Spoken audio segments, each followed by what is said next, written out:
Talo falava mo folo fantu sa mo ila umai moanga le nei foi vaenga o le afia fi ina ua sabari vale atu le jolu minute wa te daily to la lima e le tautua wha awau.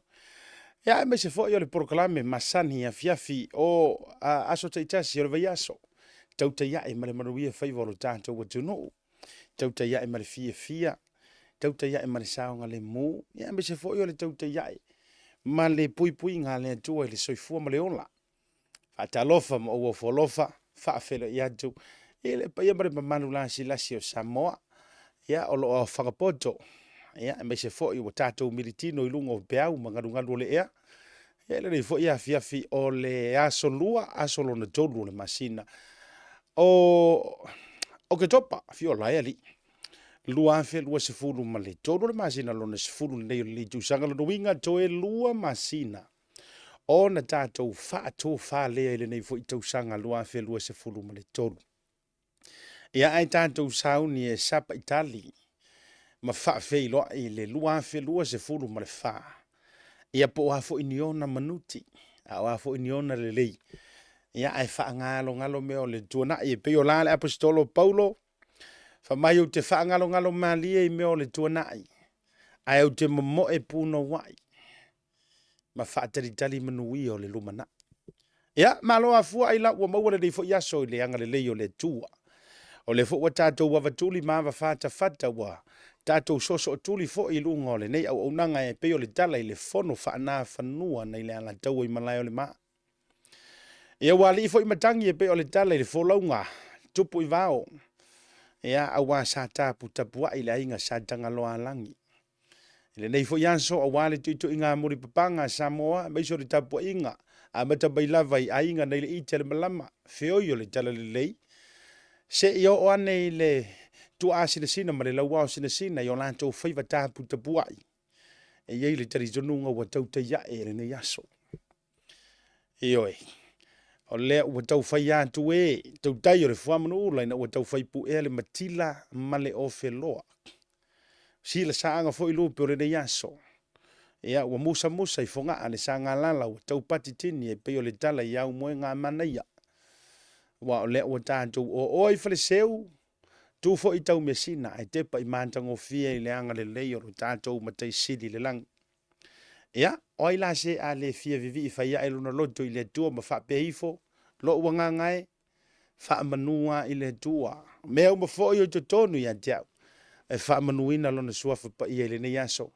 A wa sao, mauli, e le ngata o folaunga, e a o tiu te fo i mawhaiva o ngā ruenga sa whianga i eilo tātou. Tiro, e o le tau au na fo i nei a siata, whale malu, o le tamore motu tele sa la whai, e o le fo ua se e mai lungola. Pe au mangaru le e ala fo i le tautua wha au au alau Blue TV.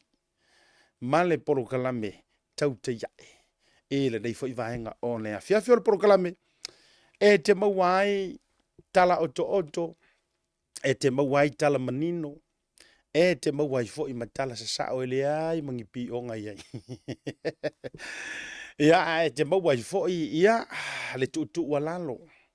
Ia, e meise fo i o le fasoa, tātou te tala noa i mamati mati ai.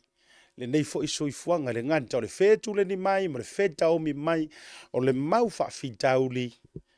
Ia, ai, o loo filo ngia mai fo i maleanganga pa i o le tua i tau mawhai i tai folau. Ia, i le soifua ma leona. Me lea, wha talofa ma uofo lofa. Ia, ma wha malo, ma wha tuli ma duai. I le nei vahenga o lea fiafi. Whaafte tele ia i la tau o loo filifili le nei tau tua ma le nei au nanga. Va ia foi, ia, o le wha tupula i o le to tele o tau e mai moina le nei tau tua vai. E mai se foi o le share na le tātou page a wana ingalo e te ona e like le tātou page o le Blue TV mai se fo le tau te iai ia wau ke ronga wa e eva mai iai ke le ia lua e like mai tango fo i share le tātou page ia e o tua i fo i lisi uso i lisi tua fine i lisi fo i tangata o le wo mau mea mai ia i o lātou si la fia fo mea o lo o tutupu o le a tutupu ia ma o lo o tutupu la vai tutonu si o tātou o tunu a me se fo ia o le ma tau ni usila nei au Italia me se so staff or ke lope la le tau mo le toila ufa afte tele mala ufa malo to tele la vo outou e lungo le proklame ele ngata wo ma pa anga ma mai so o lava se aso ele misi ia o nisi fo i wa yai le fa poponga la tau te fia ile nei fo ia unanga ma le tautua malo fai o le fai va fa afte tele ia ona o le tautua tele lava longo winga aka kango fo i to lau to suafa io mai se fo ina nisi o ila tau sa so tai mai ia ona no winga an wile si I tu la atoa le tatou proklame ai ia foi lava nisi le ngata o tou ngol proklame le apia mai o tou suafa fa tele lava le tou lango ma tou fa munianga e la tou e meli mai tua a fai o tele Italia tu pe na o le love ma le like o te vatu o wana ingalo ia ante o e le fa pe o le fia tala no antu io o le mea nei uma fo ila ta proklame e fo isi ngā luenga le ngata sia mantou wa onga tiu te fale kalesia ia mai se fo io fai vai e te tonu o le fale mai se fo io ainga ia a vatu la u love ma la u like yeah, it's with all my heart of appreciations. Much appreciate. Yeah, loto lo fa me se fo loto. Fie se sangi ngore nei proklame. Fatalo fatu te fie fatalo fatu. Ia ile fai ngā malanga lea ua to ai tau no I Samoa ia fio ngā wafsuanga nei matu fo I Mafuta ia lau to I taliu fo I Samoa ma lol malanga manuia ma wale so ta ingo na ua to ai tau no I Samoa ia wafsuanga lau lua tangaloa ete ia me se fo I le fare tua po le tu se fonga ia marisila kanga ke ua so tua I le vale ia ma lol la vale malanga manuia me se fo I tu fina tu ese ia me se fo le to au malanga I lantou sa malanga tu le ni tau fa tu mulir malai va le ni tau ia malo la vale malanga manuia talo fatu fo I le fionga ia fe pule ai sia wo ia fe pule ai to malantai silila to malantai ia mo le fale tua ia tiko le mafuta mai na I Samoa mo le no falo ia le taimi fo to fo I Australia fa tai so tai mai se fo famulianga nga tai le fionga nga ta sia fo mono an sia ta right ia ma si ona fo I fale tua le to fine mafuta mai foi I Samoa ia ngata foi lea o le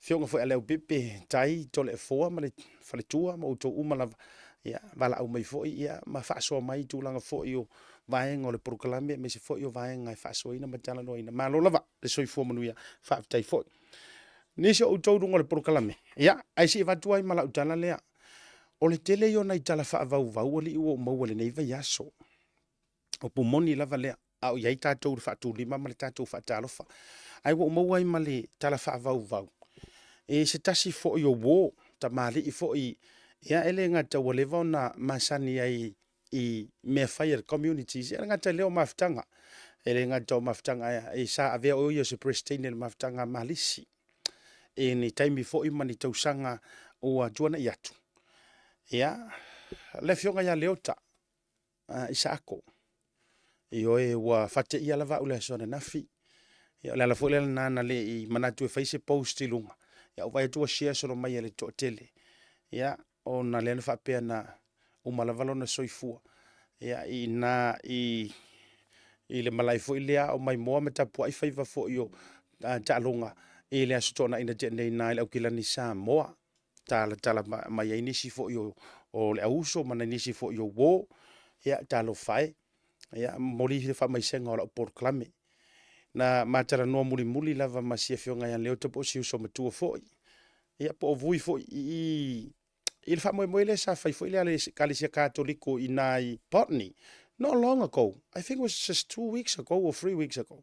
Sa fa il fa mo nga sa il se le ni le palisia sen lux na ma wela leva no ai to se matou a onga la lupe foi va ese ave fa le matou lau na ma wel leva no matitala no ai muli a tele au taimi fa so foi male nei foi uso to lo swaf ia talo fai fo I pelenga ma mai se fo ia fa nau ma la to lo to fa vo fa me se lenga ngole tu ai pa io ainga ia me se fo ia ila to si le fia fo nei tamali ia nga mali ia o so fo nga lava le nei o tatu tapina pena awa lava nei e fa ma walunga I so malosi io la ngor kala le kusi ele o le malosi ele o le fita io o le nganga o le tua ia te tanto o le fo ile li o le malosi le me la lea ia fa mai se to mo le nei lau ia va tu fa mai senga ia manisi lava foi wa amie le tu foi ia le nei foi a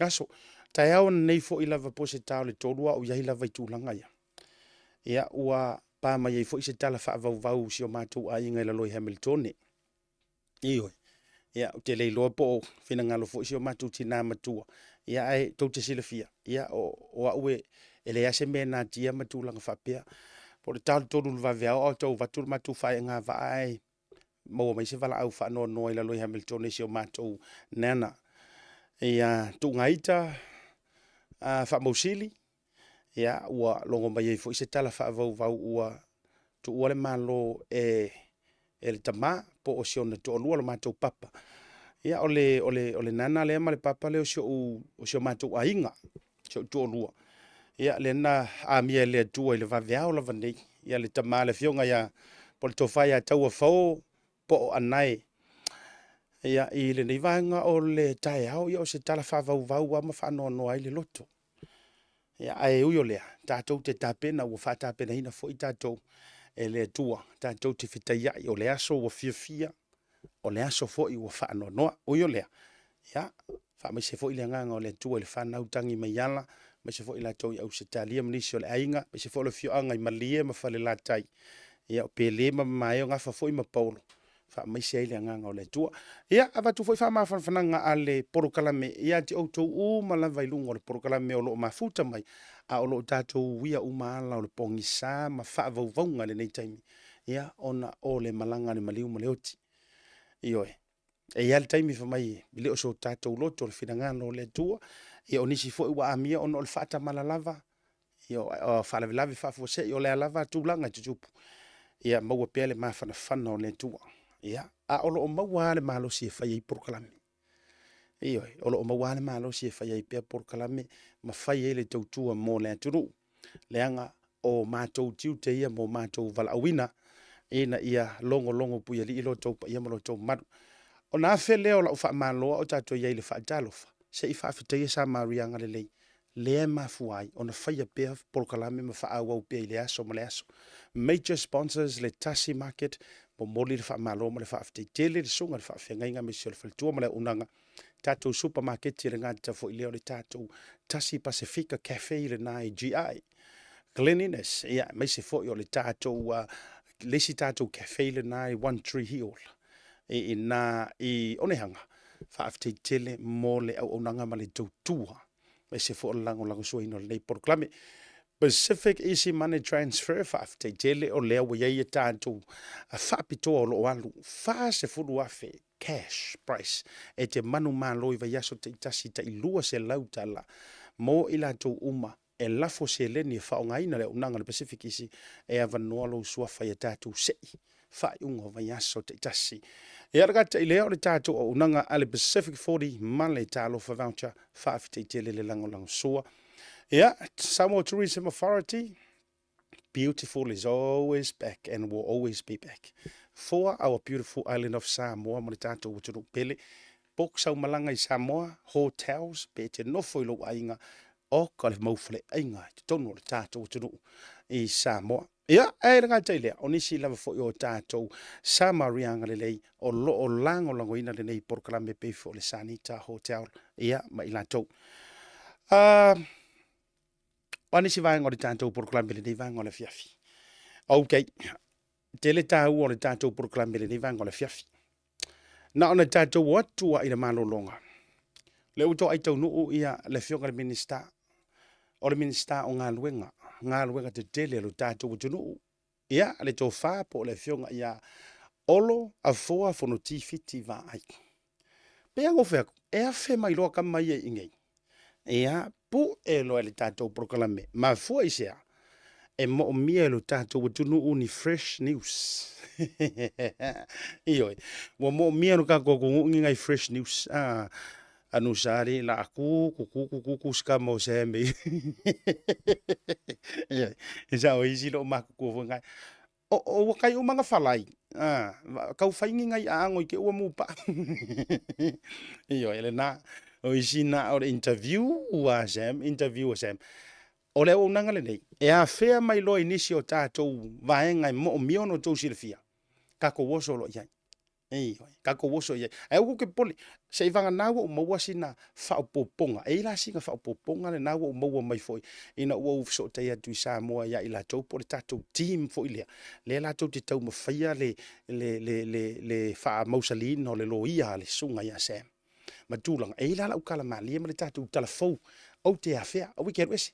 Ai mua, leang o le uato ai tau nuul whainga malanga le fionga le minister, tono le tātou ofisa, o le melea, without further ado, la tātou antu le malolonga, whai mai, wha awhilo ai ma wha ajala noa.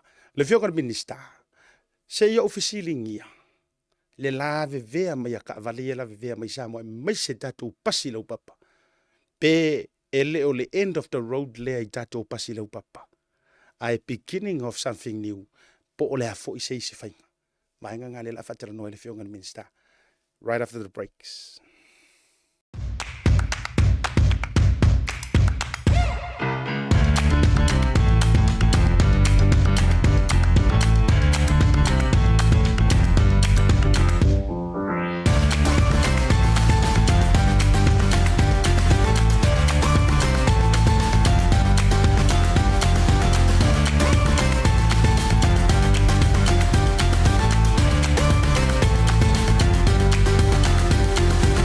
Tasi Market.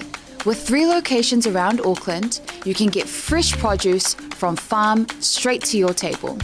Grab a bite at Tasi Pacifica Cafe or get a new look at Tasi Barbers and Salon. Tasi Market, your affordable local.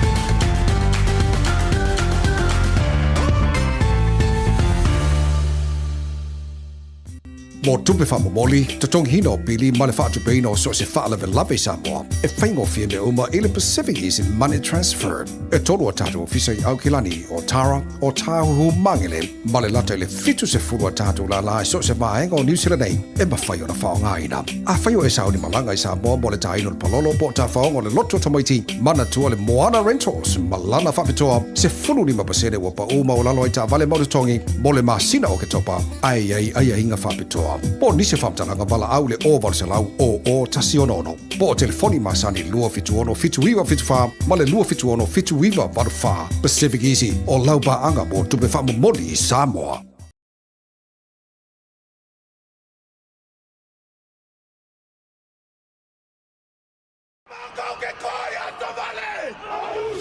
Awane misia talonga lau tua Samoa ma le au malo se New Zealand le Kiwis i la stona i luas fama tase Oktopa i le Malaya Tamaki Makauro Eden Park. I tolu talonga i lea so e awhia i talonga i le bar Kiwi Ferns New Zealand A ma Awatonga. O leo maua pe paulfale i o ofisa o le Pacific Easy i o Tara o Tahuhu ma Mangele. Vai whaatau nei loa sau tike mo oi ma lau ainga lau au whaingalwenga po lau mawhatanga. E ale e kale sia ma langolango lau tua Samoa. Moniswa mtalanga walau le o watu se lau o tasi onono o telefoni maasani o le lua fitu ono fitu iwa fitu wha o le lua fitu ono fitu iwa wan wha.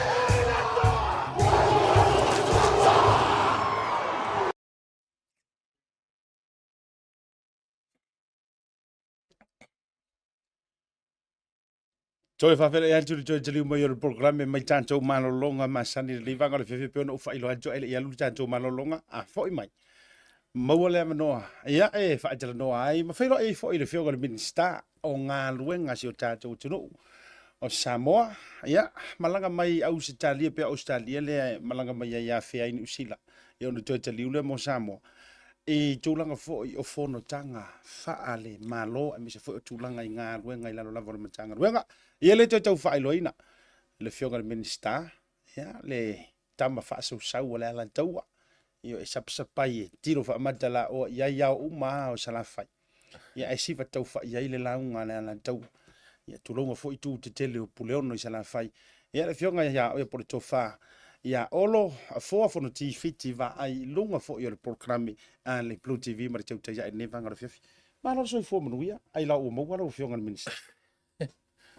Ia, ma ro fo ile tau atai fo ile talinga le matua le ala taua. Ia, Mga iar whanongolongo mai I ringai aso ma tau mga wha kako porokalami. Ia se lau matango fia fo ilea I lea lofo lea tua wa tātou whelo I manuia. I o kou lau ele ngei. Ma o te whawhelo I atu ma lea nganga whaalo I pa ia maulungo se tātou o tunu. Ai mai se lava asiaka.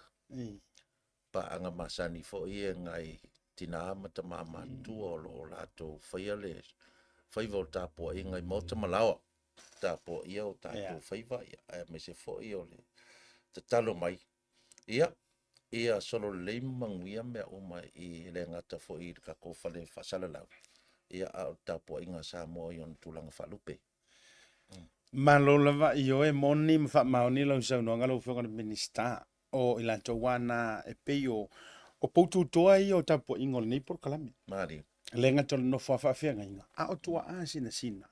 La tau te ai uli ma tapua I mai whaiva I misi fo. Ia o la tau whaatou whala inga e ala fo I le tau tua ino le tātua turu. Ai lau kala ka whiwhai kori lau whakana minska. O lu te whawhai e tori pe e toe whaafouina lo malosi. Ia o lo fo ile le tala vou vantu le I falling. Tapi se vola faso do pesa ia mako ngi usila ia ngo vai kwa yo skadi e pi e masamo pi se mes peso ngi usila ni lo fe. Por maruru. Ai pa ale le fatai fo le lo fo le li o lo mo pere malos. Fai ele tautua la tau ia le ngata fo I tonu la vo se tatu tenu. Ia ai o tūlanga o fontanga fo ile wala ulea inai ia lo nei fo I whatau wa au ke au ai. Ia e whaima sui or kako wa kungu I fontanga whapea. Pe o ngai ele fontanga lea sa au wai atua I Brisbane Australia le vai aso tea. Malo whaavitai.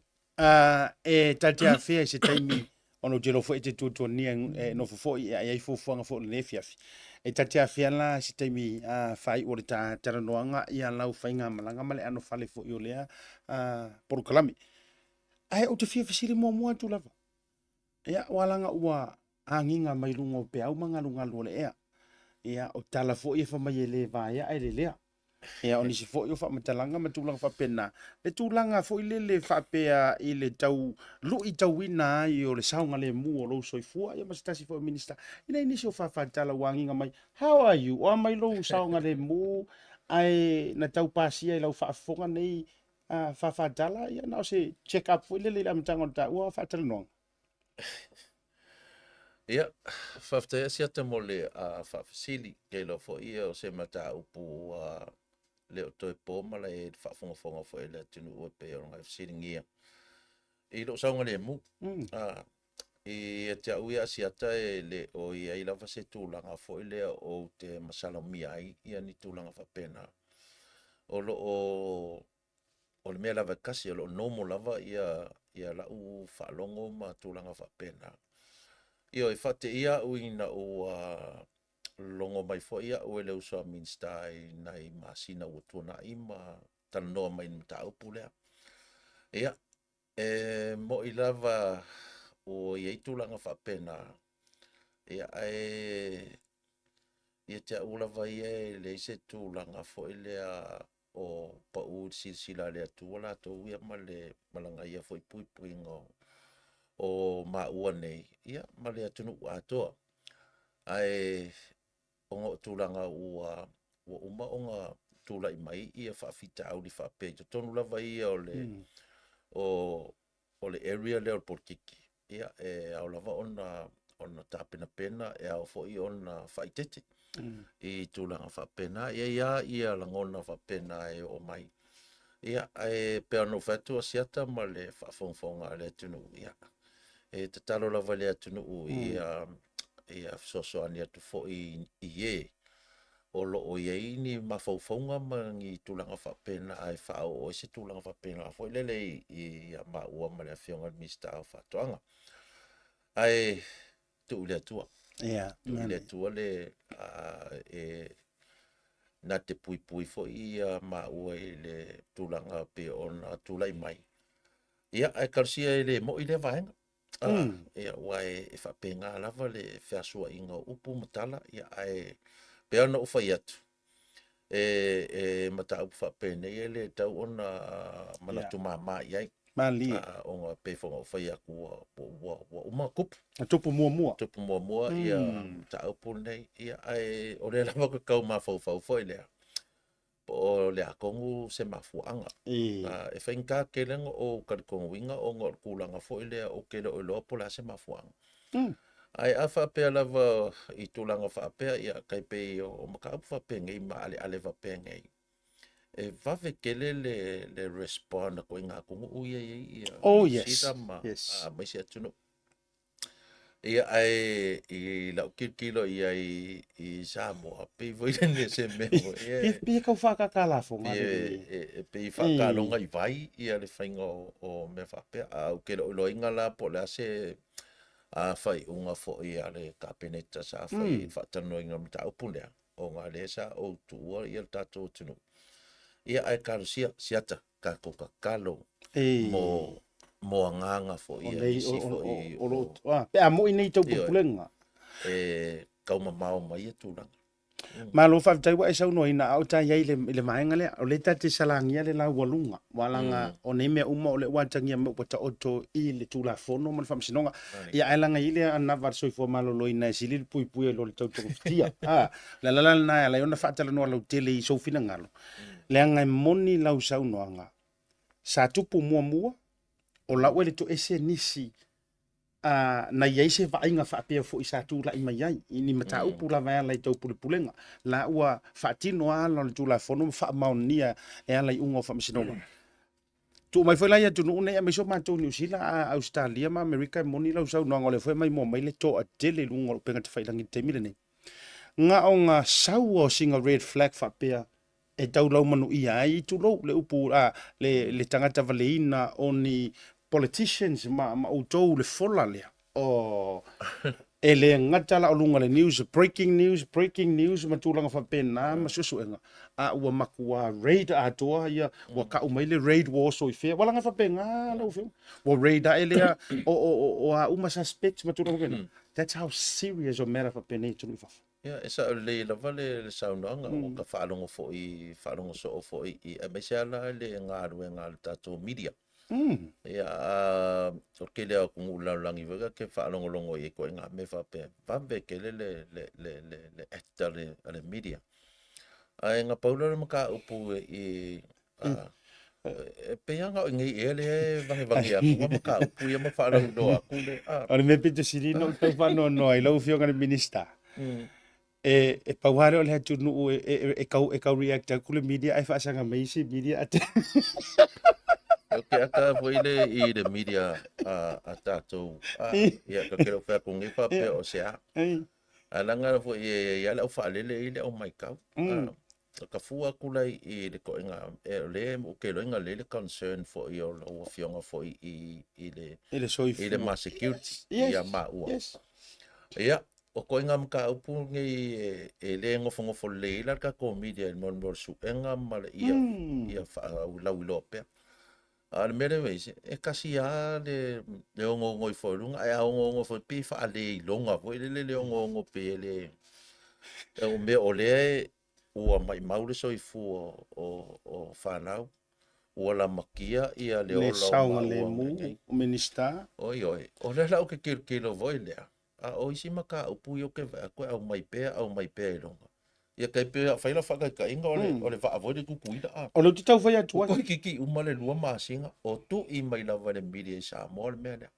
a ole mela le ia ma o mal mis le lua sanga le mu ele o so ia le media sa mo ia ele o fetus tu ia vo I hoi o kale lo fa makala mana ia yo tulanga o ta fa so ai a fa fo man lo tele tu o pe ole o la va ai tu ia tia o tele alo fo ile ta la una ua mapu e maile moli mau ma tulanga o ile fo ia tau le ia Samuel po se ia o vai tu nga ile au mainga fo tu singa na inisio media mbisa so tatu la nga ro fa no e pe fa e attack mai le avatu fo ia me I first of all o lea tangi mai le totol tama le tau sue lua o lea e filo mai ai malesi la ngalu la po alea o le tau pulenga o se tangata valeina o tangata o le palemene po nisi o sui mamalu.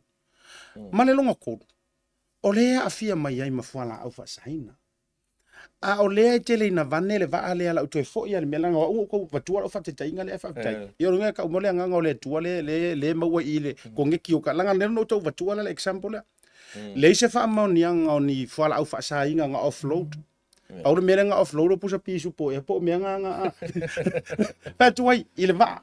Paua le vaenga ia o na ua tau whenumia i le uto ma le maene i tūlanga o policies ma vaenga i le customs ma le tūlanga o vaenga whapena ai puipuinga which is o la ua umana toi fix.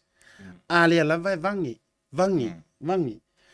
Ala mea wale o mai e se kau vangi me le whatua na wingana leo te tau whai atua iau. Ia. I ngā ruenga ia pewa aong kako loma ko silfia ia tūlanga fo i le ngā ruenga whaamiria fo i le malmole awangi i paias. Ia kilo umai ku e lua. Ai e sa oere mo kakarangoa i o ngā ole wā. E le ama se o afia se mea fo i le a mea ua mai mau se ola. Ua whaale kongongi, ua corrupting ngi whainga mangianga fo i e whai. Ala e vange. Ai ole mea lea. Ia o ke le malama fo i pole me e fai o media e fai kengi ko media. E pe ia ko kengi pe e au ngā mea tutupuro for minister. Ta te lo ai kengi. Dan te fatu e au ngā la tutupu me walanga te taun tutu fatas. Ma pese e kasi. E tu lei mea o lo una te tuningo fa medias. E umai fole mea ia o kele i o kele fo isu si a mesela leo kakalango ngere wa. O se wa ia tomula i meli fasili ale media. Fa fenga dia le va ale fa le ama. Ale au usau au ke sau i la fonkanga. E dei ia se meli o meli ako mai. Ea o la so ro i lo sau ngale mo. Ko le poko fasili ale o se media ia ke. Ia. Oh, whaatai. Whaatai fo i o leo e vesiri mai o la fo i whaafonga ia le atunu ui. Whaakai ke lea loa mga ia fo i o ngi maola ma le fionga minister whakoanga. Ia, e sa oi ia whaafinge fo i le ngā valu le aua leo moe. E se a fo weki. Ia, whaakai o leo e la ngānu ta upu lea. Siata, ia o lo whangia e le atua ia lo whakauwa. Ia o kei lo fo skulanga whapenga o lo i le fionga minister whatoanga. I le kulanga o le saunga lemo. Ia ai siri le kakia kupei o i makanga ruenga leo o le lako le makawhai oi. Ia o le malu i kako. Malo. Ia le ngana o te loe whamau ni ale whionga minister. Na umaloa le moli maule na tupu le vaiaso i ona tua. Mo kong whai ke reach out atu. E sa o lau tala le. Wa ke whamau ngia mai. No tau ma whai lo te reach out i la whionga minister. Le hanga e mera ia te hauari i o se tangata. Fui le whaasara lau. I have to make sure to check all the people le aso si le ngā awhia mai ngoa. Ngā lai fo e oa fo i li tō whaia le ala vātu whafo. I reach out to him. E kaum whai e saulanga saidi o le story. I mean, o lo ule nāta tonunga wha media. To get the balance. Masiaki the confirmations. La na le manuia no fai lo fa ala ile manlo tele. Ele manguia o kom fai nga tu ia tele lang o le sa e malanga ia konta. Ai fa tai la na o fi fe nei. Wa e fio mai. Me na lo ofisi mo wale na. Le ofisi ko ngai. How's your safety matulanga? O ia I nei mo tala na lo manuia. Fi Yesu ya u. Ya Yesu ya. La ma tu le malo longa. A foi mai. O ke fia fisiringia na fionga minister. E le saunga le mu o tatou pasi lau pasisi. Au kako pasi lau papai wha me melo e la turu. Ta mai at tatou.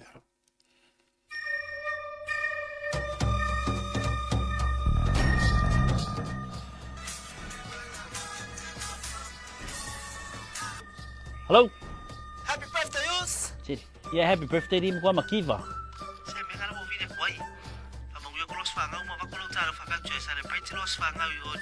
Sorry, e fia po. Sorry. Nga mea kasi na swanga o fisi pe fia po. Uso, kan yung kokongi member fufu. Yeah, okay, so ifua, pauso. Thanks, sis. Send love to the family. Okay, bro. I love you. Love you. Manoso. Oh, talo po, welcome to Thomasin. Mano? Paymo. Talo for matcha.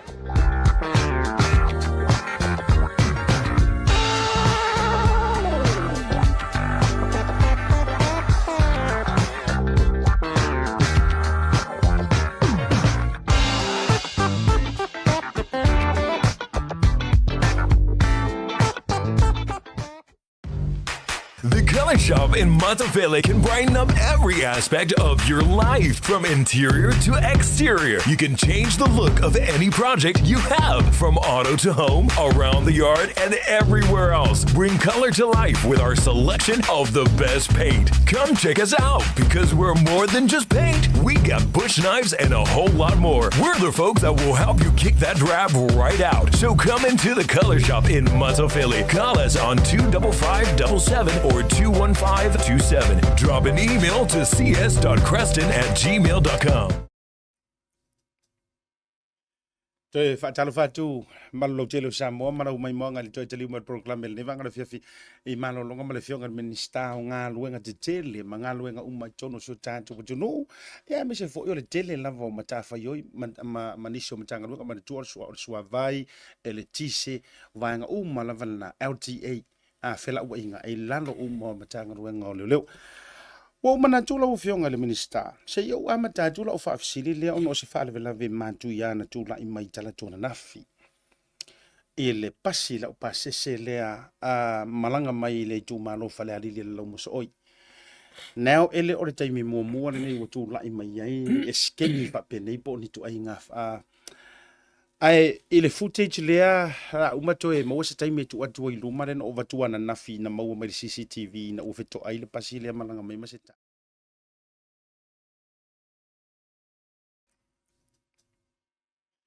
Toe whaatalo whātu malolo telo sa ua te tau pea ona whaawau pe ua le te tau loa ona whaisesi fofuanga.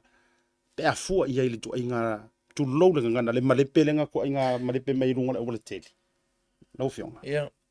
O le taimi nei e whaafanga pasi ia meu kavala pasi se o pasi. I le kulanga fo lea o pasi ngia kako pasko yoka. O faisi leva o pasi ngai. O le taimi la ngei e whaafanga pasi ai vai are kulanga fo o longa kau masangi. E vai la vai fa ai ole winga ole mafuanga ma kulanga e fa nga pasi inga ia le lei ia le tulanga ole saunga le mo kavale ia la pasese I la u kilo ia le kaiminga inga o mai o lo ku la va fo ile ia sia kinga o pasi I fale insingia I mela ia pe o nga ma ua ku ia le si foi pasi le ua fale tonu mai ia pia ia e ku lava la insingia la ko ke faia me foi va inga o kaufi ma tulanga fa pena mantua foi ka ko fale la e pasi ka vale la LTA I vai tele e le o yese tulanga foi le fa pe va ku le pasi ke pe o ka vale ngai fa ka inga ngai sila Mali. ai le fa pe va ku le pasi nga ko fe molu le insingia foi va ku fa fonga le tunu e sila po o la le quality o brake shoes le o brake pads me va penga ia e va kuai la kilo ma me masanga la foi mo ila tunu ia nga le ku le pasi fa mo li fa emo sign me va penga pa unga me la kilo ia ai o se maka upo fa akupu mangaku I se si foi fainga e akile o nga fa kuma winga sa nga le mo ka koka vale la pasi senge me se ai pasi ia ole me mo lava inga ua kula I mai ia fa vera fo ele sa kula I mai fo I fangalo Ia. o pasi ngai ua le vanga le ko e faiangi pati ia ku usa ava ko I pasko yo kai man ko fo danga o luma le ulo pasi ma le chesi ma penga ai fai ama fa fo ia fale man ka pu fole ngai ua levanga nga fa kalango inga fo I mai le fia kausanga kaluai po fea kongu e ka oko ai ia ngi ka vale la pase se e saunga le mu e maria sia tala u fa longo aku mali pokisa o fai ka winga fo I mai fainga malo ke e folinga mai e se fe aku pasiri a lau papa I lo o pasi ready made for I le ua Whamaruma, mea a koa le kingo. Peira e kau maua ko fo le mele la vea ngai pasi e mo I lava e mangua miki miki. A o le mele e karikongo I la ko a fa apea ua o le la vea o le pasi le o se pasi fo ready made te ua mea a koa. E makua I ko kele a kanga ka e a whainga ia maono maliliu. E re whapela le e whakula ukala o ngongo ule koe kilo la I e se whainga whekaui makala whea ngai le mo sanga le mua le tunu. O le a kilo fo ila I e koe ngā pasi ready made ngā wala already la wei ka ko pasi whapenga. Ia, o le kulanga ngai le mako kilo le kaimingi o le a koe lifi ilunga ia le sia kinga o pasi. Wai foi ka ko fale lai o vai ke. Ia.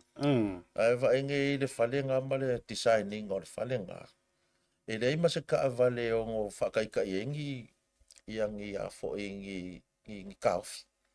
Au a fo e wakule ako ia le whaasanga mai le office le sipiko. Lai matangata. Lai ima kangaka mo. O ngo winga a whaape whakai ka inga.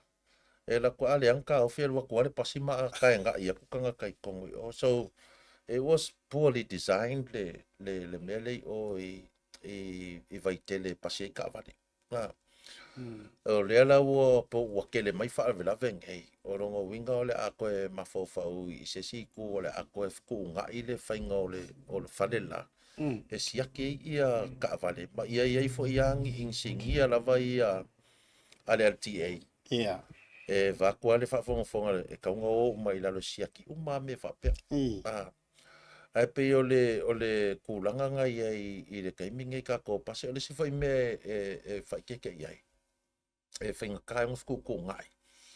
O ngā a whailoa o leia o whai aku ngei I na maka ngā ruenga. Ok? O ngakai inga koe lai sengengi pasi I lau papa. I sa moa. Ia o lea foi la mau ki kilo ngā pau I o pasi o leo mai ia ngai mai whangau lea o. Mai ngu I kua. Pau I o pasi o leo a ngai mai ka whai ngā ruenga. Ia. Longo winga a whaapea e whai lo se kula fonga o le a lea koe ma whainga ngā whai pasi ia.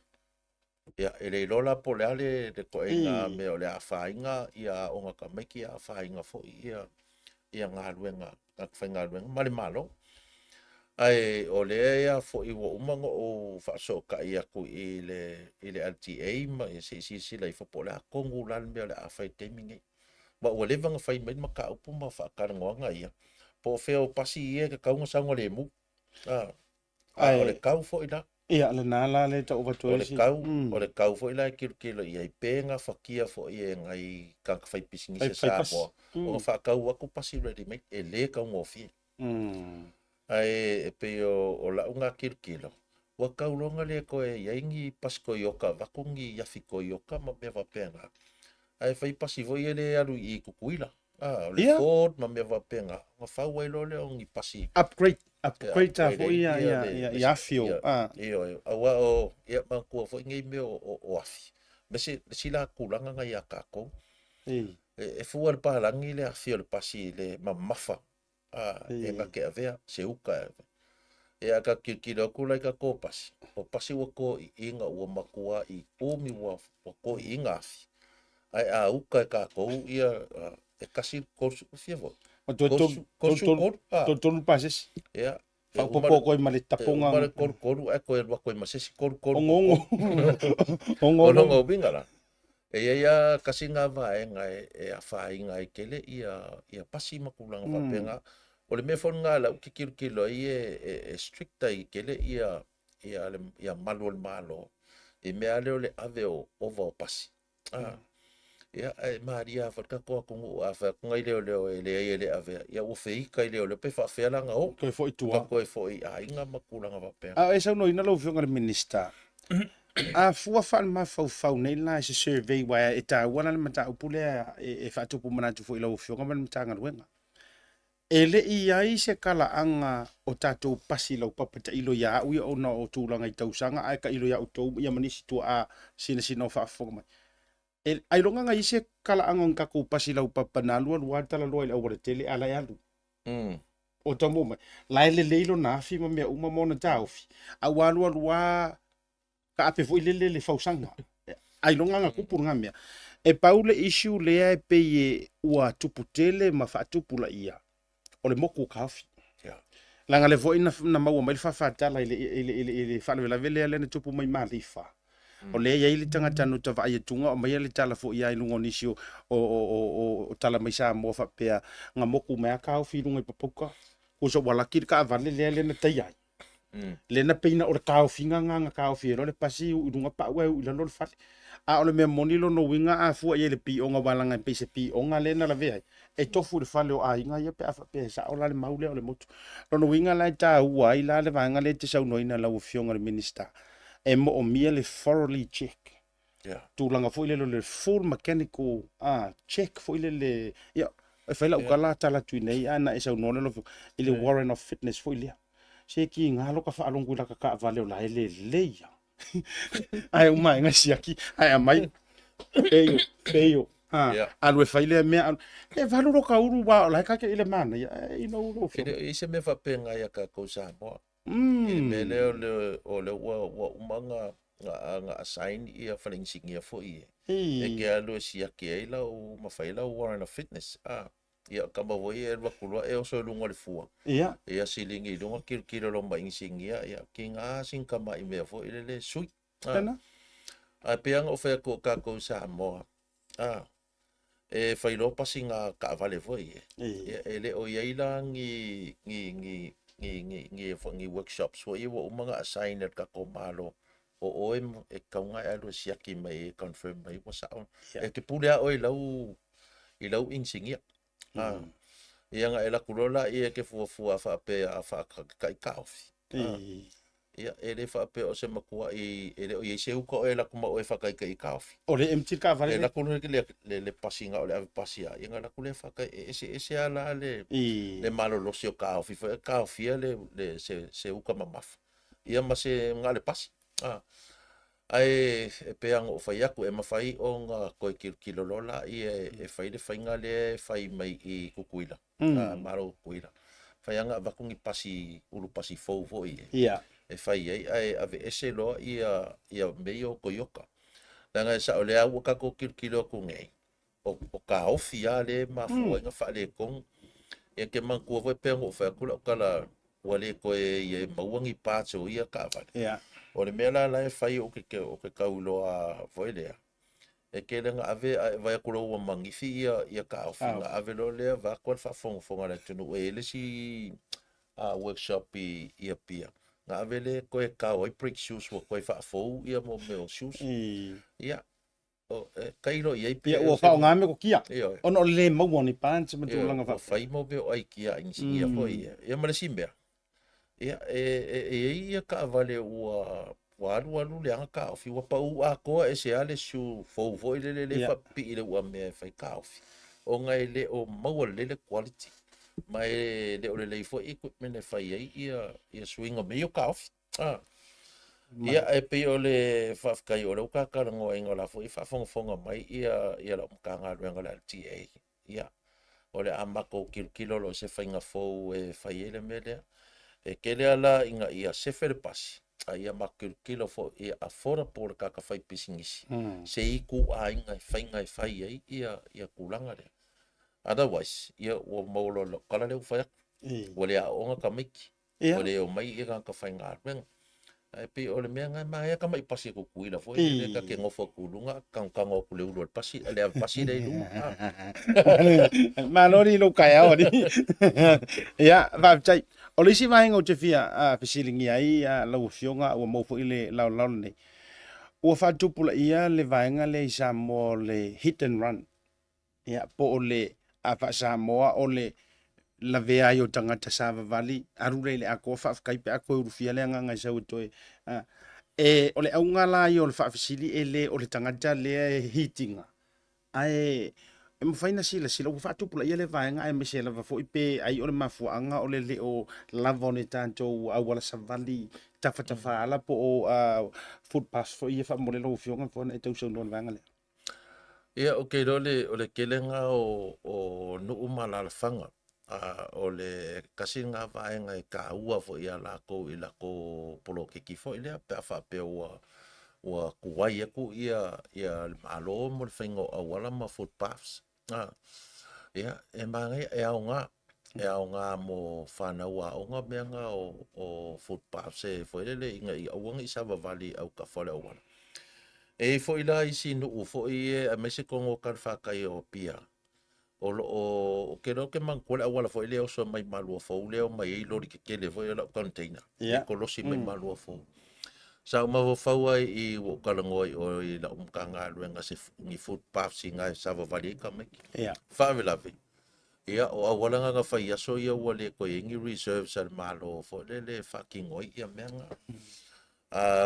Ia awhea ku fo ngai i ai ngai o nga whangua se kausua po e whaonga land taking a pay ia la ko ele mwhai.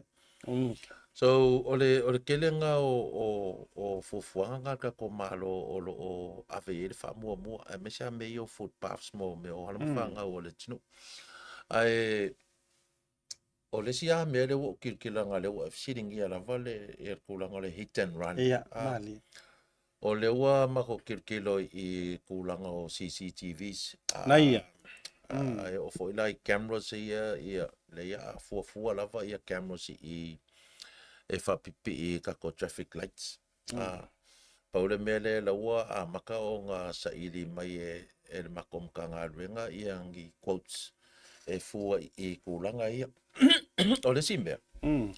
O ke vai so o u la nga so fo mo o fa manga kule tunu mai o i palmengi. E me ai o kolosi. Kolosi i kongo i lungo awala. Wa umanga maka fo le LTA i kulanga fo po le lima mika. Ai kere i o kolosi. Na la ua maka i le lenga sama. E ke la ku e ku inga.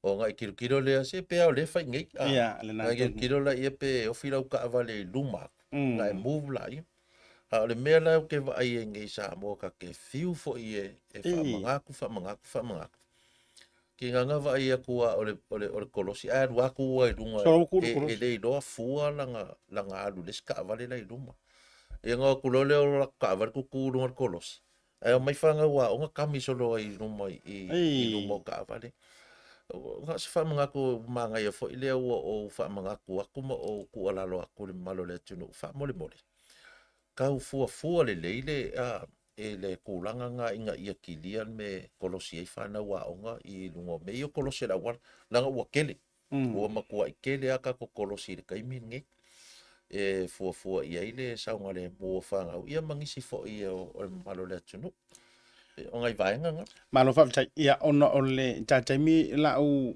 tai la tale tala noa ni situlanga o nga luenga matanga luenga ai la fa uma lele taimi le ai tulanga o le au tele so o mai fa fitau le nei fa level nei vai aso e pe ka ko fa ia o le fai ungo se te mama na makanga o kitopa ele nga tafo ile o le fa level tu le mai se vai fa lima male nga i mai si uva e o te lo fa level tu pole te balanga mai i fontanga ia le umali wai lava stasio tama i na ua o mai na mai masiona tali i mai le tua sau tatou pianga mai san lolonga e au te lola pe i se patu wa ka ke lo ano tala la mai sa mo na ile sauanga i faleli manga i si vau sauana i le la fa pe mai ai o la kau alo ese mai le tali i ole o si tama se na fa foi le ta vale le la ta vale kau alo ese mai mer pak ia ole alonga nga ai fe ko ai lo mal ta vale la sau mai le si asitina fa manu ai nai fa manu ali ai ia ma le wa ma wele so fu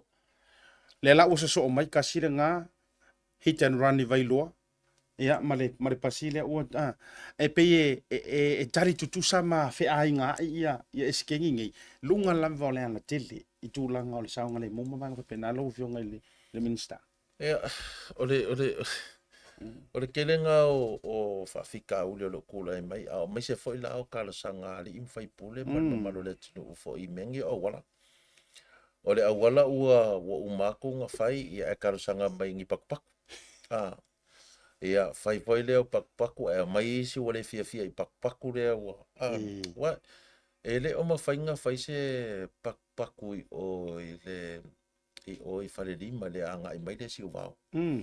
O ke le o manga kua o iei se mea whapenga langa e a o olo e le mwhainga whai lungo se enga. Ia, malia la. O ngā o le mea foi le o le sau o le pasima le uka mamafa ai koe mai Ai ko koe silo pūa. nga, e whaingita. Io e koe a le leila le sui kia le pasi. E koe se e lalo le pasi pe la vea i foi ngisi.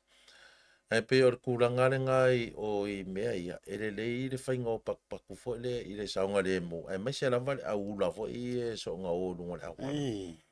Ai foi whawhika au le ua o le mea mo ia asia ka o le mamalama.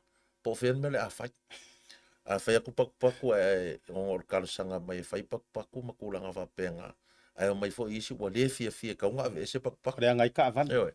Ai o le mea ia, o luma ia o whare a onga e le mawhaila e whai a paku inga. Ma kolosi mo whanau. Ma kolosi mo whanau au.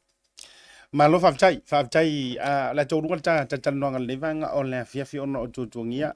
O a fufuanga ia o sina sau noanga fo I lau whainga malanga I Brisbane I Ausitalia I whonutanga I whamai elta, taimi lau whionga. Ia, whaftai o le whonkanga le o le whonkanga la vai a le whaapukonga fo le al Pasifika ma Australia. I le tūlanga ia o me masangi lava siata ma le whaafonga le atunua. Ia o le o e vai po whea me o I le pai e kauwhau. Ia, ai mai se lava o kūlanga fo I le o le whaale leia ma le kausinga o le saunga le mu I kūlanga fo I o le suinga o le kau. Ia, o le alasa ia I uma ia kungu fo le Pasifika ia penga fo New Zealand ma Australia sa mako whasoa I fo. Ia le kūlanga fo I le whasoa ngā maingo si whasiselingi le. Ai mai se lava I mele o le koe whaale leia ma le puipuinga o kungu kai tasi. I swing o le kau. Ia, o kei roa lava ua lai mauasia ka ko whaspai fo I le mako whai ngā malanga le ngā whai. Ia o sa mako o wai whaakasi ma le whionga fo I le kamaikai pula le LTA. Angar mana titi. Suaka. Ia whapena fo ia le whionga fo I kako kongsula I Australia. Ia, mai o sa keleanga I isu so I asiata sa o koela ngā fo I maka upu I RSE. O le ala ua wai kakau foi on kilo ko mai New Zealand ma Australia ia ka ko. O le ua la ko ka mawhai ai ku lei mai pele au mai ngau ka ko kangaka. I mei o la ko ngā ruenga. Ia so angi la ko foi ka mau aing. La fo umanga mako o la unga fo ngang o whaari ai. Faisi ia fia fo I o mako I kulanga pe o ngai ai o le ko ke whapea mai. Kupe ia vaku e whalele ai lea mea o lea kungu kulanga o le swing o le kau. Ar whawlafi. O le ngi maka ka whaingarwa. O le ua kele o ka fo I ei ko mai ma kulanga whapenga. O le ua mai New Zealand ma Australia.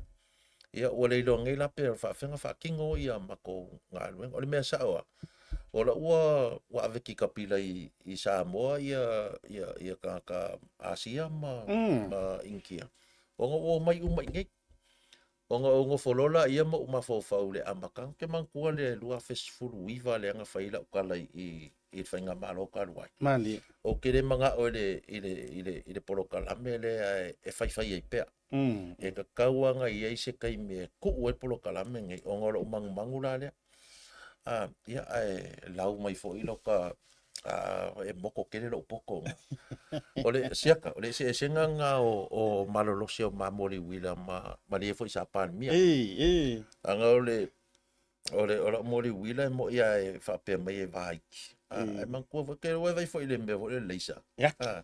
E lai kiki le pin. Ai umi mamao ale me kau ia. Ai asi na vea fo ima. Ia. Sianga mori wila. Ia la ua umakua maa mori wila skoing. Ai o le mea ngā siaka le kaimingei ngā keleanga I fuafuanga fo I maa ngai le kule inga me Australia o funds e fisosoang. Au sit kelenga. O ai rama kangaka o le awhai. Ia ngā whai role iai. A whai o le ua kou au maia kangaka ia maa kou le labor. E o mai e a fo I e labor I kongo New Zealand Australia. O le mea o kou exchange ai. O le wakula o ko e whau mako infrastructure me wa penga I exchange e ko ngā mea ia. Ai leo le mai la ko ka kanga ka mai le ye la ko. Fiki la tau. Fiki la ko la ka ma ainga. Ai va diango ka ko. Era o va. Ya o mai la ma kanga ka mai la ko ku pe se fai ma ko me ya ma. O pe fisu ya inga ia o fai. Ya ka we yanga e o va ya ko afo I ma ko fon kanga yanga I por kiki la ka milo I au ka fa. Ya wala ki fa o ka mal mala ma ko I la ko me. Palo pa tai lo pionga. Ia, mana tu fo yo le a tau fia umilo te mi ono tu langa fo I fo fo le fia muri fa maro mana fa te tele. Ia, ola le umilo fa o pe ia o te rone on te li samo. Ia. O ma fo ku me ku ma samo se o le fia. Ia le fa ko o mai o fa ha. Ia, se ta fa tai mo le a no fo ingi lau ka fe lo ia ma ka ko fa so fo ingi se mata. Ai o ke koe fo I vave a. Ia, mari. Koe fo I vave a o uma fo I o ngai li mai fa I le lo fali. Wa kaunga. O uma lo kai me ke rua koe ngi sira o kaunga e fo I mai. Ia, e fai rau ngā ruenga mai sau e ke are vai ka ko a wala ma ka ko ngā fa fo ia. Le la ua ka penga o lenga koe kau siaki aku le po le lei a koa ia spaka ma mea ma penga. Ia ala foila ia. Ia koe foi loro foi malai foi loro fala. Ia fa te tele la va wori tele tua. Fo uma fa te mo te taimi ia mana tu foi. Ole ata tu le malolonga. Foi mai fa wa ia proclame. Ia mo le taimi. La fa to fa tu ia le fionga minister. Ia to mo fosi sila lao. Ia pe ate uto te liu mai ale na tele. Ia o statu no e rungo sum isi aso mo mo. Mo le taimi ta tu malolonga. Fa te.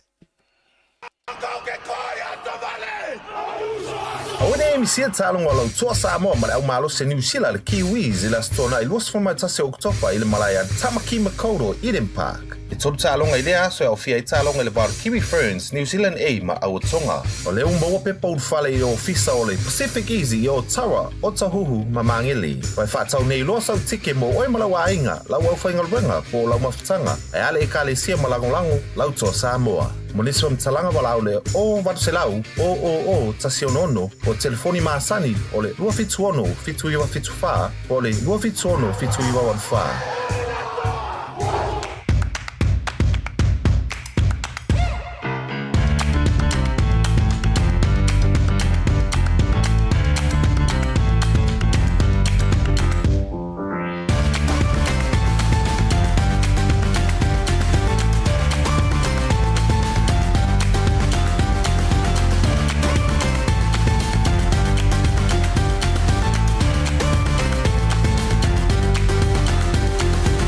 Tasi Market.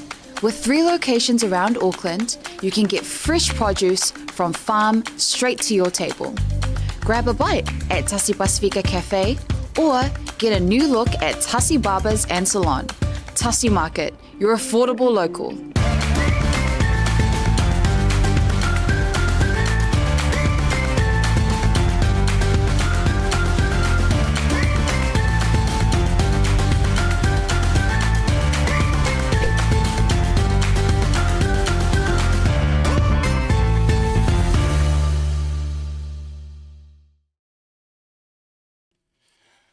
Ia, o le na ua mai ale whaatala noanga ma le fionga I le minista o ngā ruenga te tele lo tātou tunu le fionga ia olo a Olo Fiti Vaai le rei whanga le fiofi I le rungo le tātou proklame foi o le tautai ia e malamnui whaiva o le tātou tunu I le rei whanga le fiofi te mro watila uono minu tautai nei le tūla e ono ai tātou tele i antu le whaasoa mana inisi foi o tātou tala o to mai Samoa ma vaenga fia tala noina. Maua mai ai le tala I Samoa I le tātou pulenga a mese fo o le toa Samoa le fionga le Pristine to wha ia fiu wha o le tane Bonifacio a mese fo I o le whailo tusi au a le lakapiliki tono Samoa sunga ia Bishop leo nai leo I le rei foi vanga le fia fio le mo mai la le lisio le tātou au o le toa Samoa le o le a whaatapenatu awa le ta longa ile ngata le ta longa mua ma le kangaroo I Australia a le ta longa la le fai ma Johnny usile nei le solusu ma le tasi o le masino le nei which is to tolu wa so have you got a ticket I got mine ma le tuala O le lisi lana nei o le tātou au, mo le sila fia fo i le atu nā tununga le tātou screen mo le taimile nei. Ia, tau te si le sila mai ai. Ia, le ua whaale ahilo mai whaala wai tele mai sa mo e le pule a le tātou la kapiliki. Tono si o tātou tiro o le whaasolo mai lunga sunga Jesse Affers. O le si tātou tamtaalo le sunga ia Dajon Asi, o le sunga ia Gordon Jan Kumtong, o kamare piska mai Hong Kong, kamare. O le si tātou tama o le sunga ia Stephen Crichton, sia ele toi whaailoina le tama sa taua le nei mapalau ioi. O le si tātou tama whiriwhili o le tātou tō Samoa, sunga ia Swallow V Whaalongo, sunga ia Royce Hunt, e raga te leo le sunga ia Luciano Leilua. Corneli Lemuelu, o le sunga ia Spencer Leniu, e o le isia tātou toba taalo le tō Samoa, o Halem Luki, so mai mara sunga ia Greg Mashu, ia po Mashu, po le sunga ia, o le isia tātou toba taalo sunga Justin Matamua.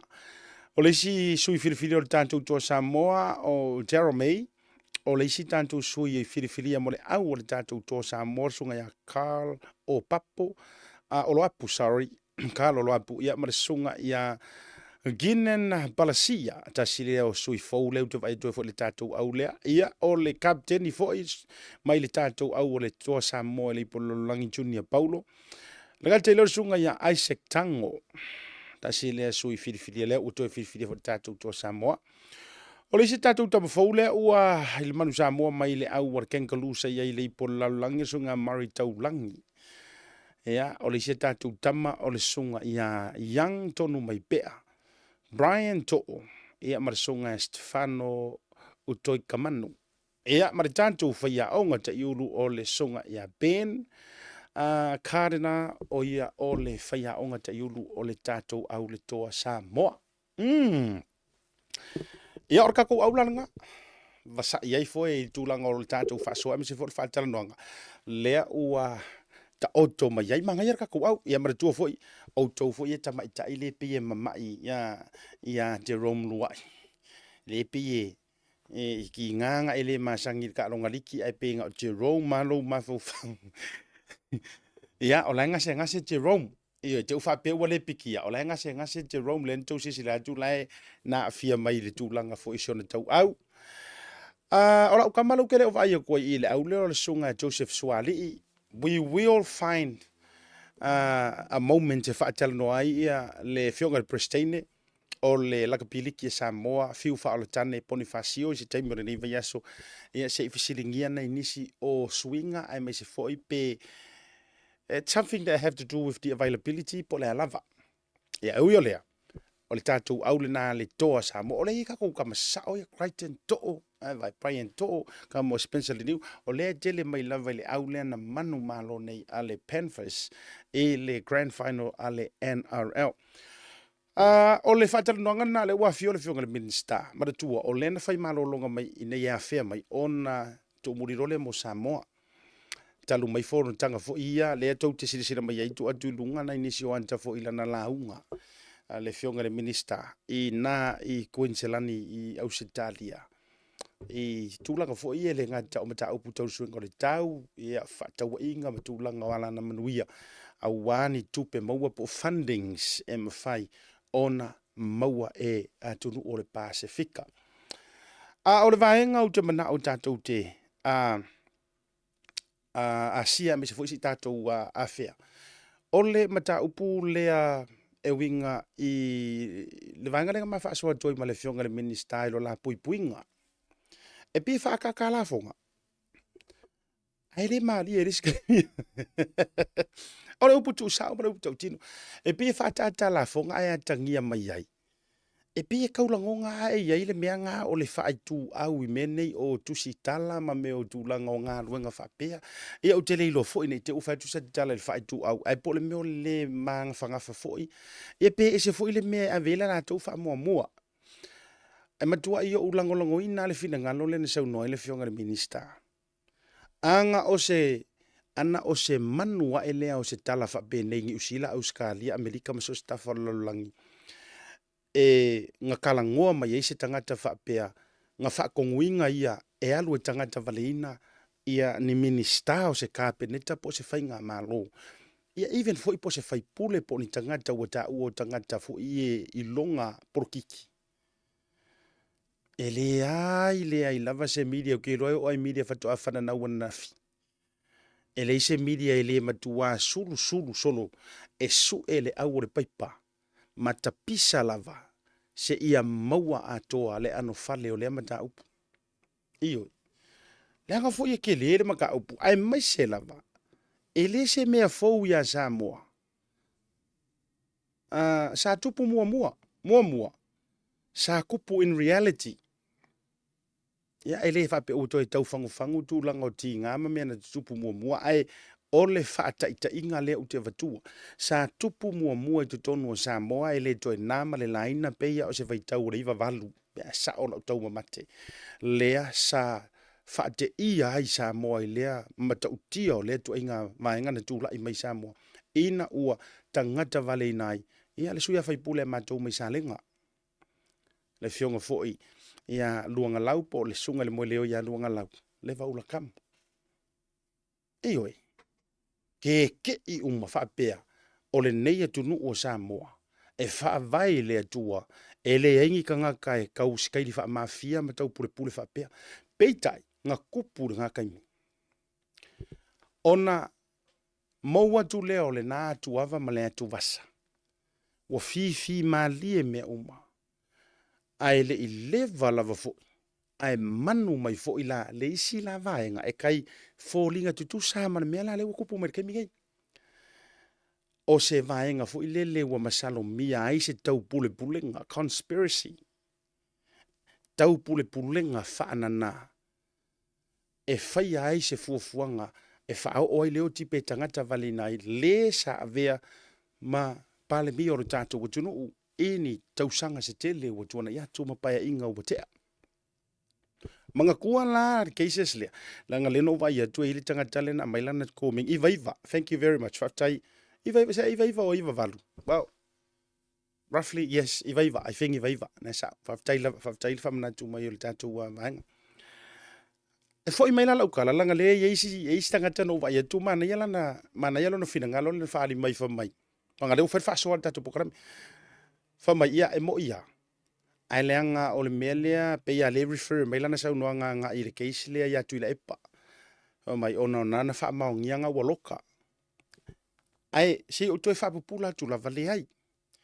O le fa maungia ma le loka le waloka ngai sunga tulo. King fai popo ma le mai le ua. O le mea na o le mea muli nei. O le mea muli na ina ua leva o kakali lo la a. Ai mana tua fo o leo te fai atu. A o tau toi su e la ufa atala noanga ma king fai popo. Manko fai la ufa karangoanga ma king fai popo. Pau angar fa karangoanga kau mero kangi e king fai popo e no ufa atala noanga tautai ai. I think it was last year.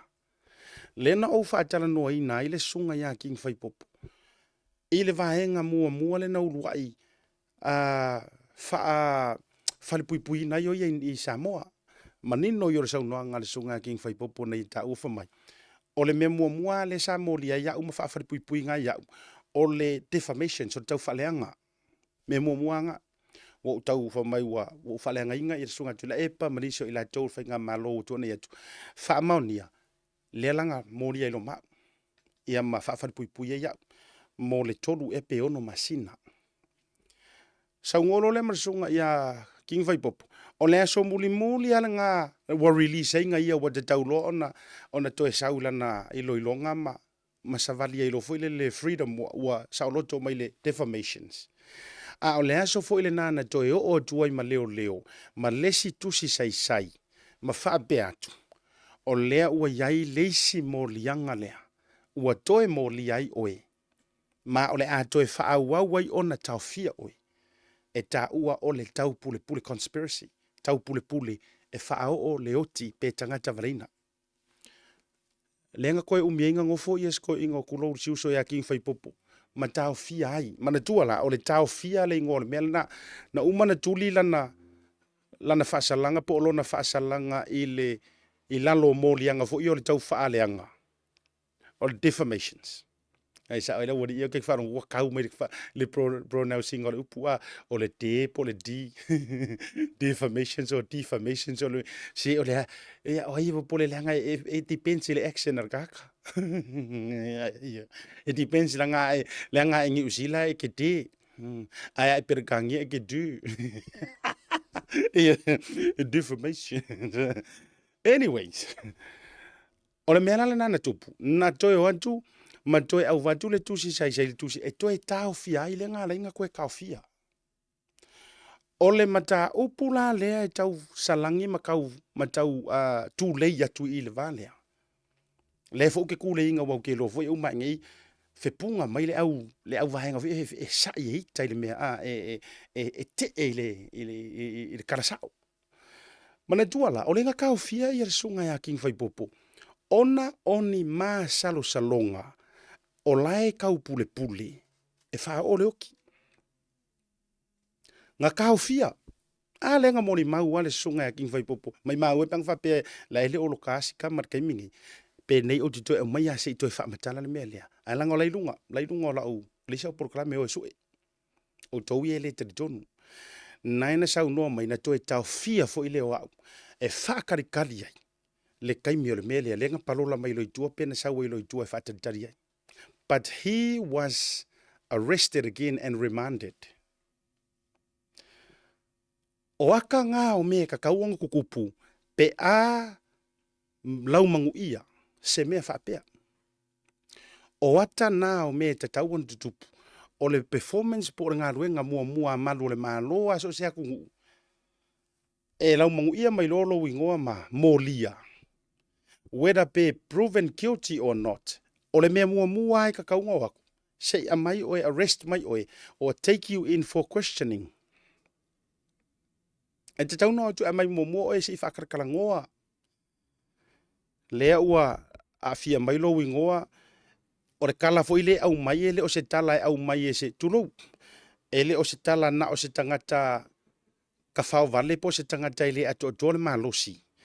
A o le kala lea o le tala o lea e au mai. E wha e confirm mai e se mingi ska.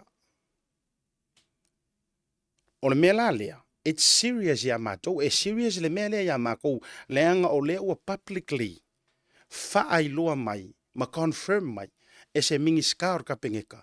I oe, na o mai se tangata ia te au, ma warn mai au, e yairi ka ngaka ua mai ale, la au malosi po le whana dulou. E kili oe kili marisi mingi ska, upu whawhengo fie. O le reaction a leo e te tauna whai tu ai ngā cases whapengei. Take it serious.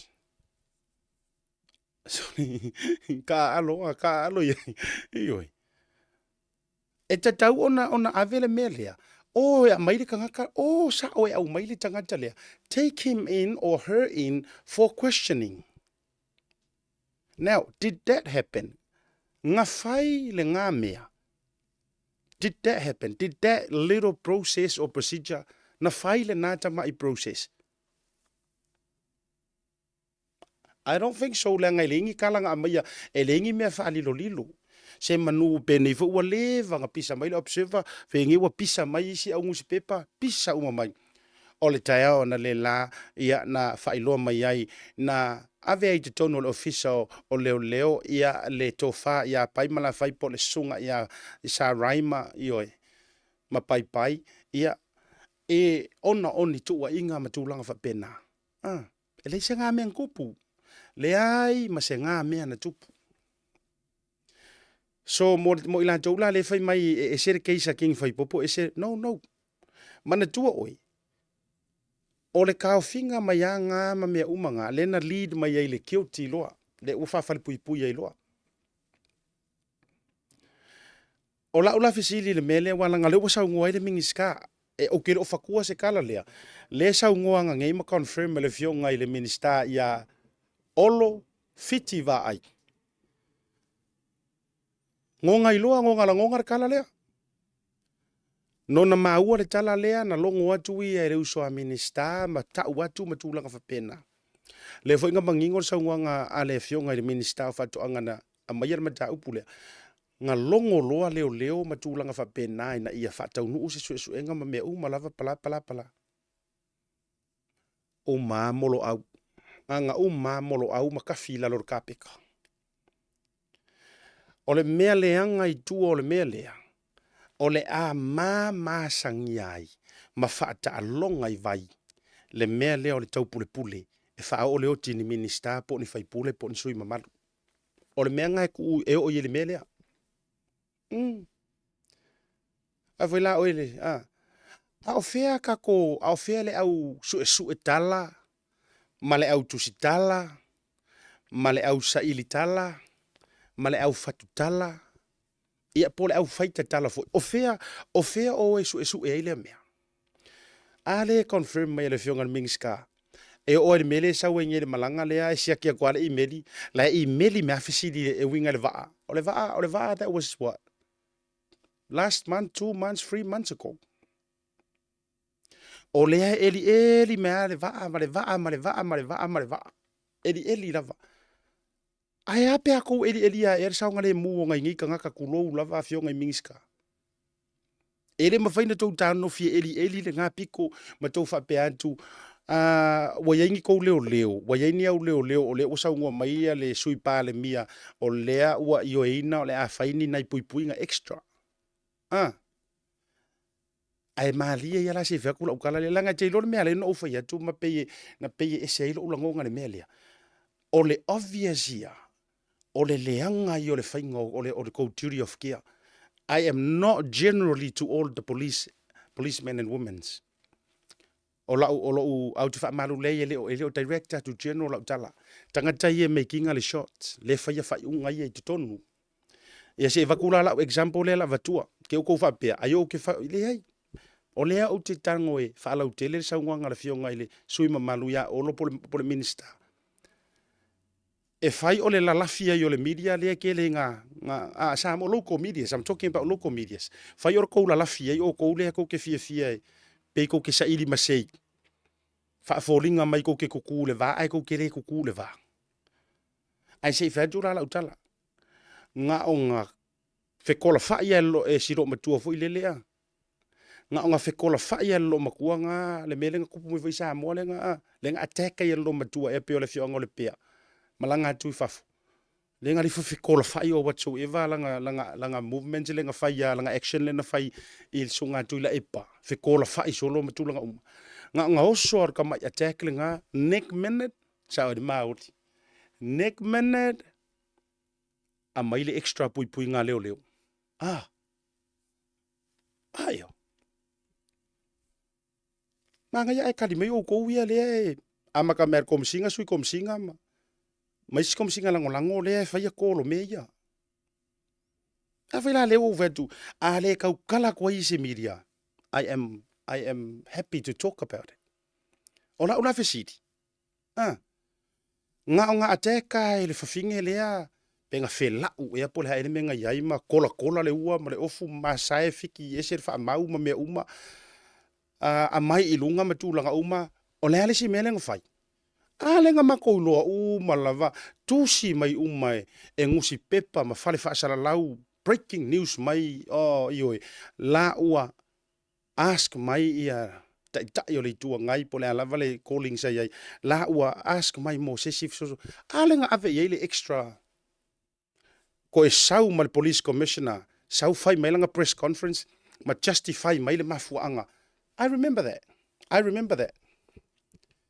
Justify le mafuanga e te tau wai ona whai le tūlanga lea. Ai ngā o le whela uma le kola. What about le vaenga lea o le kaupure pulenga e wha uma le soifua. Ai le ai lava ma se tau tala o whaia. Le ai ma se tau tala o whaia. Where is your duty of care? O le visiri ngā, where is your duty of care?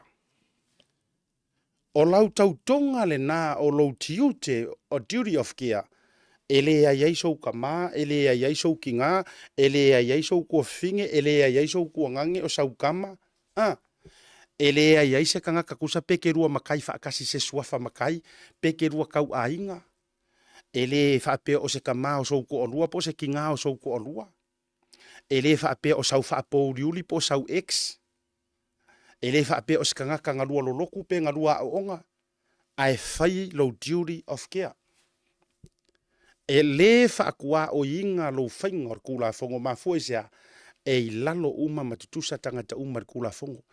Ai se ala na vave le tau respond ma ave le whaamaru malunga lea. Inga ua o so whai silo matua po si tina lea le taitai o le itua ngai. Ave ro ia ko respond ma ave pui nga pe olanga o so whai e. Ele au manga sale ufi. Ioi. Eva tuala te tala. E tate fiu e take kau whaasa ono ta mawhau malota loto ia mea. O le obvious ia. O le whai ku au. It's so obvious. O wawai tu foi wa mai article mai Samoa ma tu singa mai Samoa. I don't know if it was something new. O wa ko share mai initially ila to foi e. Le tu si lungo o penga te whailangi. O wawai kunga. Lai o fa be mai. O sa ngole fionga le kom singa ya au pa au. O lea o fa mata na fai su enga fa lo to fale al malu le malo. Ale makanga ruenga. Ia ila tou uma ia na afia ile moli mau a Samuelu. Oka se manga ia. Oka se manga ia si o ko fekwan mele. Fa maile tu singa. I'm sure it was Radio Samoa. Credits for Radio Samoa. Ile la tou mana ia langa o lai o tangata o e su ele news. Iyo, lai o e como fai su e maile kusi maile news. Ai fa maile tule maingo le tu singa. Ua saungoa ia le fionga komisina o leo. O leo a mata nei ona fai internal investigations. To tonu lava na matanga luenga o leo. E su e ai i la tou mani suafa ia sa ta ua mai i se mori mau ai koutu mai le ngo sunga Samuelu. Ia se fai akula la ukala. Se fai akula ori la lea. Se fai akula ori maria. E le ai se isi ka ngaka e piko sili o na mala malama i le mori mau o Samuelu. Na ilo tangata le tau talatu. Again, e le ai se isi ka ngaka piko sili nga mala malama i le mori mau o Samuelu. Ma le whaakarangoanga o Samuelu. E na ilo au le nei wa o le porokalame ko nguare ngai nga pā ai le whaikili. O le porokalame ngai. Iyo. A tonu na a mai na inisi o uso a whai porokalame. Sa pa fanga ofi. Iyo. A or prokalame tonu ale nei. Lena pa fai kiri e reo se pomu a komika langa a par pomu a komika. E nga or ko wa ku ngu la ngonga ai a pa lol fai kiri. E la ngonga sa mo la ngonga ngai la ngonga e la langi a toa. O le mafu anga wo fa ya ko le mele. O le la ua e mali e mai la wo fionga de komisinga e suafa ia na ta ua le moli mau Samuelu le la nga o fa ko I know this testimony mal fa upunga langa o ke fa longo ye so uma ile ma fa karanga. Are you kidding me? Esa o ia o foi le fer o tui. Are you kidding me? O le winga o la utara. E ko kele o fa fonga e o ngai la vea i ma ko suafa le melia. O aila le ua ko esu ea. A vaila o le au mai manino. O le ua toi fai internal investigations. Ona o suafa po o ni suafa. Lea sa ka ua mai le mori maua Samuelu. Oh my boy. Se ikoe oa se ikoe play mai le mori maua Samuelu. Po o ai suafa ngai ka ua mai ai. Ngai la vea mai ai iken kaio. Tulou le lau ka ua kua le anga o suafa ngā lailunga le. O teli a vea ilalo. Toi fa mana tu ia ila tau ia male au fe prokalame ngai fa mai ngukang koe ku ilalo. Lailunga le whakaranguanga. Iken kaio. Mongarisa pali. Po pali mongarisa. Aua pa aulongo i Kingo Filipo. Yeremia sua. Iyo. Do you want me to give all these names? No, I'm not. Lailunga le prokalame nga. O le fesili la le o ke fesili aku ai fa mole mole are makanga ruanga me se foi ia la ofionga de sui pa le mia walanga o la ofionga tuala Bonifacio lewa e take over inga case la valea not the whole ministry. Really o ai la le woko i fola wori e ko su su. O ai le woko i fola wori e ko su su. Ala la ve mai ai masuafa o le mai ai fa urulunga. Ele o afia la le fionga mingska al fa urulunga kom singa le karngo kwai. O ila le woko i foia kanga kai su. Oh. Ele o i la le ai fa le tonu ai le mata upule. Ele o i. Ele o i kongua. Te lo oi. O lo musu ia leanga wakele la usu enga ile maka upu. Wa te lea la usu enga i to tonu na mitanga ruenga o leo. E alu lava. Aka va ai akua i vaenga e peye leo sao. E tau te whaafonga o ke lau inga aku. Ma au vatua. So o tanga o tau i to tonu. Ma tangata i e afia i maka upuia. Yes. Pe tau te le fia po le lava le tūlanga iai. Leanga o lela tātou tuli matanga winga me leo lo so kanga. O lo so tanga. A le wa step aside le fionga de mingiska. O leo mafua isea. Laua si ilunga lima tamatau ma failo mai. O ke kau ia limongi. Le o lo o masalomia. Mana tua. Ele o kioti ia lela. Tulau ele o kioti ele o fa maungia. Na oni tuua inga mani masalonga. A o le force lea mingoi kokongu i. Now, o le fesili lea o ke fesili aku. O sao, o mama mai o tou, o mama mai nainisi. O mama mai o kou so o kanga makangaka ie involve mea whapene. So o tanga tau toto. So o tanga tau a ngafa whetai ai po o paolo. Aiangi so o kanga kau suafa ma makai ma mea whapena. O tau iei ni mea whapena. Nganga o whaakaka kwa penga. O tau iei nisi o tau so o tanga whaamatai. Lea kake sua foi kai. Iyo.